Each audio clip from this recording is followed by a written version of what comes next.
नमस्कार, फाइटर समाचार में आपका स्वागत है। पेश है आज 14 फरवरी सुबह 6 बजे राजस्थान की खास खबरें। सरकार ने कार्यकाल खत्म होने के बाद ग्राम पंचायतों में लगाए जाने वाले प्रशासकों को लेकर नया फरमान जारी किया है। नए आदेश के मुताबिक जिला कलेक्टर्स उनके क्षेत्राधिकार में आने वाली ग्राम पंचायतों में प्रशासक तो नियुक्त कर सकेंगे, लेकिन उनको हटाने के लिए सरकार से अनुमति लेनी होगी। इस संदर्भ में ग्रामीण विकास एवं पंचायती राज विभाग ने सभी कलेक्टर्स को पत्र लिखा है। अभी तक इन प्रशासकों को हटाने का अधिकार कलेक्टर्स के पास ही रहता था। आदेश के बाद सरकार ने ये अधिकार कलेक्टर से छीनकर अपने पास रखे हैं। अगर किसी ग्राम पंचायत में सरकार जिसे प्रशासक नियुक्त कर रखा है और उसे सरकार हटाती है, उसकी जगह उप सरपंच को लगाया जाएगा। लेकिन ग्राम पंचायत में अगर उप सरपंच का पद खाली है तो सरकार वार्ड पंच में से किसी एक को अपनी इच्छानुसार प्रशासक के तौर पर लगाएगी। इसका प्रस्ताव जिला कलेक्टर के जरिए पंचायती राज विभाग को भिजवाया जाएगा। कोटा जिले में दिल्ली मुंबई 8 लेन एक्सप्रेस वे पर श्रद्धालुओं से भरी तेज रफ्तार बस खड़े ट्रक में जा घुसी। हादसे में 60 वर्षीय किशोरीलाल रैखवार और उनकी 54 वर्षीय पत्नी कैलाशीबाई निवासी सजिंद नाका पटेल कॉलोनी मंदसौर और 35 वर्षीय अशोक निवासी नरसिंहपुरा मंदसौर की मौत हो गई, जबकि 2 की हालत गंभीर है। घायलों को कोटा के एमबीएस हॉस्पिटल में भर्ती करवाया गया है। श्रद्धालु महाकुंभ से मंदसौर मध्य प्रदेश लौट रहे थे। हादसा सीमलिया इलाके के कराड़िया के पास हुआ। एएसआई हरिराज सिंह ने बताया कि बस में करीब 56 यात्री सवार थे। बस यात्री एमपी के मंदसौर और रतलाम के रहने वाले हैं। प्रयागराज से स्नान करके वापस मंदसौर लौट रहे थे। हाईवे पर एक ट्रक खड़ा था। बस खड़े ट्रक में पीछे से घुस गई। उधर बस ड्राइवर फरार है, जिसकी पुलिस तलाश कर रही है। राजस्थान राज्य पथ परिवहन निगम की ओर से प्रदेश में चल रही चालकों की कमी को देखते हुए संविदा पर भर्ती करने के आदेश जारी किए हैं। रोडवेज प्रशासन प्रदेश भर के 52 डिपो में 1200 पदों पर चालक की भर्ती करने जा रहा है। इसके लिए प्लेसमेंट एजेंसी से आवेदन मांगे गए हैं। अनूपगढ़ में 20, बीकानेर में 22, श्रीगंगानगर में 15, हनुमानगढ़ में 22, चूरू में 15 और सरदार शहर में 32 सहित प्रदेश भर के डिपो में चालक की भर्ती की जाएगी। प्लेसमेंट एजेंसी 21 फरवरी तक ऑनलाइन आवेदन कर सकेगी। रोडवेज प्रशासन ने चालकों को लिए जाने के लिए वेबसाइट rsrtc.rajasthan.gov.in या eproc.rajasthan.gov.in पर अपलोड की गई है। रोडवेज में चालक की कमी के कारण आए दिन रूट निरस्त हो जाते हैं। इस कारण रोडवेज की बुक की हुई बसें निरस्त करनी पड़ती हैं। रोडवेज को रोजाना लाखों का नुकसान हो रहा है। जोधपुर में सीमा सुरक्षा बल के प्रशिक्षण केंद्र में डॉक्यूमेंट्स वेरिफिकेशन में एक फर्जी अभ्यर्थी पकड़ा गया। यह केंद्रीय अर्धसैनिक बलों की आरक्षक भर्ती में आया था। बीएसएफ ने उसके भर्ती के दौरान लगे फोटो और मौजूदा फोटो देखे तो मिलान नहीं हुआ। परीक्षा के दौरान लिए अंगूठे के निशान का वेरिफिकेशन भी मैच नहीं हुआ। आगरा के फनेहाबाद निवासी आरोपी कैंडिडेट विकास सिंह ने पूछताछ में बताया कि मंजीत नामक युवक से 3 लाख रुपए में सौदा हुआ था। डमी कैंडिडेट ने उसकी जगह परीक्षा दी थी। बीएसएफ के मंडौर थाने में 0 नंबर एफआईआर को मंडौर थानाधिकारी किशन लाल ने कानपुर भिजवाया है। सहायक प्रशिक्षण केंद्र के उप कमांडेंट मिथिलेश कुमार ने बताया कि केंद्रीय अर्धसैनिक बलों की आरक्षक भर्ती में विकास सिंह का चयन हुआ था। दस्तावेज वेरिफिकेशन और बायोमेट्रिक वेरिफिकेशन में विकास सिंह पकड़ा गया। पुलिस मामले की जांच कर रही है।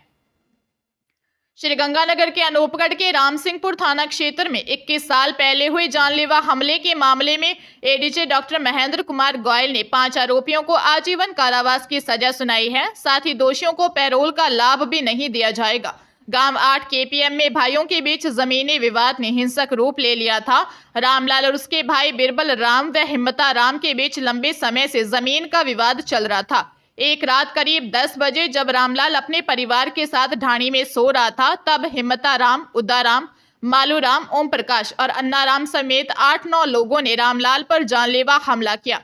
बचाव में आई पत्नी कलावती को भी गंभीर घायल कर दिया। रामलाल का साला सोहनलाल बचाव करने आया तो हमलावरों ने फायरिंग भी कर दी। पुलिस ने आरोपियों को गिरफ्तार कर कोर्ट में चालान पेश किया। राजस्थान में दिन का तापमान औसत से ज्यादा होने से गर्मी के आगमन का एहसास होने लगा है। मौसम के इस बदलाव ने किसानों की चिंता बढ़ा दी है। मौसम का मिजाज यही रहा तो गेहूं, चना, जौ और सरसों फसलों पर भी इसका प्रभाव पड़ेगा। बढ़ती गर्मी के कारण ये फसलें समय से पहले पक जाएंगी। इससे फसल के दानों को बढ़ने का पर्याप्त समय नहीं मिल पाएगा और इसका असर उत्पादन पर पड़ेगा। उधर मौसम विभाग ने प्रदेश में अगले 48 घंटे के दौरान इसी तरह का मौसम रहने का अनुमान जताया है। 16 फरवरी से प्रदेश के मौसम में बदलाव होने के आसार हैं। एक बार फिर से तापमान गिर सकता है। कृषि विशेषज्ञों के मुताबिक इन दिनों प्रदेश में दिन का औसत तापमान सामान्य से 3 से 4 डिग्री सेल्सियस तक ऊपर दर्ज हो रहा है। इससे बढ़ रही गर्मी का असर फसलों पर पड़ने की आशंका है।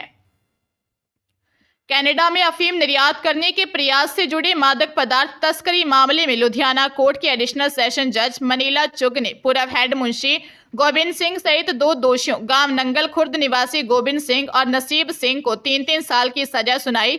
साथ ही दोषियों पर 30-30 हजार रुपए का जुर्माना भी लगाया है। चंडीगढ़ एनसीबी ने खुफिया अधिकारी करमवीर सिंह के माध्यम से दी गई शिकायत के बाद मामला दर्ज किया था। एनसीबी को 15 अप्रैल 2024 को ढंडारी खुर्द के जीटी रोड पर डीएचएल सुविधा में एक संदिग्ध पार्सल की जानकारी मिली। पार्सल को कनाडा में एक पंजाबी को भेजा जाना था।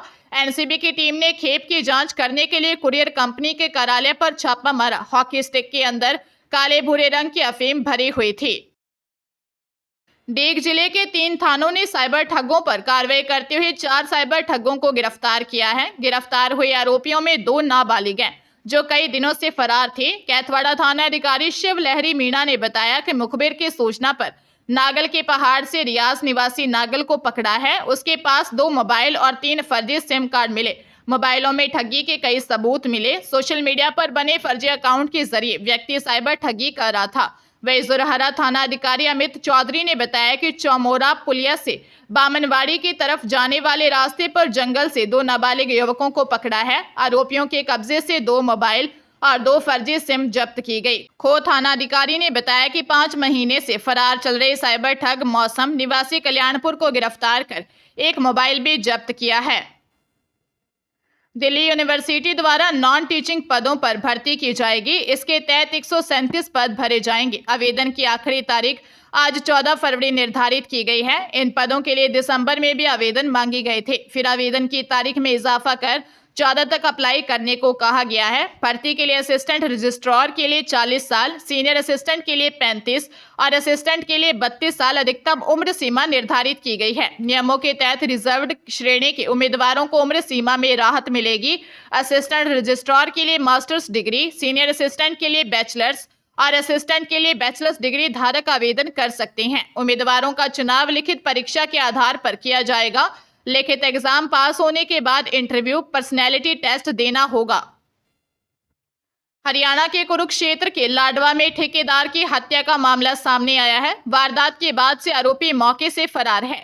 फिलहाल पुलिस मामले की जांच कर रही है। जैनपुर जाटान के रहने वाले विनोद कुमार के मुताबिक उसका चाचा अमरजीत सिंह उर्फ नन्ना ठेकेदारी का काम करता था। उनको लाडवा पुलिस से सूचना मिली थी कि उसके चाचा अमरजीत सिंह को चोट लगी है। सीएचसी लाडवा में उसका इलाज चल रहा है। वह परिजनों के साथ अस्पताल में आया तो डॉक्टरों ने उसे पीजीआई चंडीगढ़ रेफर कर दिया।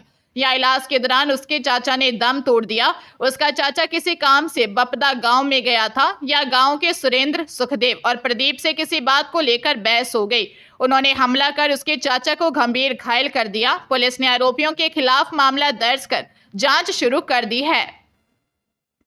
राजधानी जयपुर में धोखेबाज प्रेमी द्वारा एक युवती से रेप का मामला सामने आया है। विरोध करने पर आरोपी प्रेमी ने उससे मंदिर में शादी की।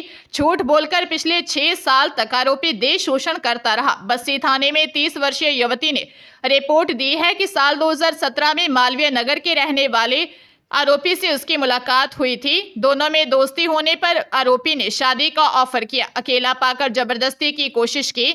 विरोध करने पर अप्रैल 2019 में बस्सी इलाके में स्थित एक मंदिर में उससे शादी का रेप किया। जयपुर से बाहर जॉब होने के कारण मिलने आने पर उसके साथ शारीरिक संबंध बनाता, पति पत्नी की तरह रखकर पिछले 6 सालों तक देह शोषण करता रहा। सामाजिक रूप से शादी का दबाव बनाने पर आरोपी ने गाली गलौज कर मारपीट की। धोखे का एहसास होने पर पीड़िता थाने पहुंची।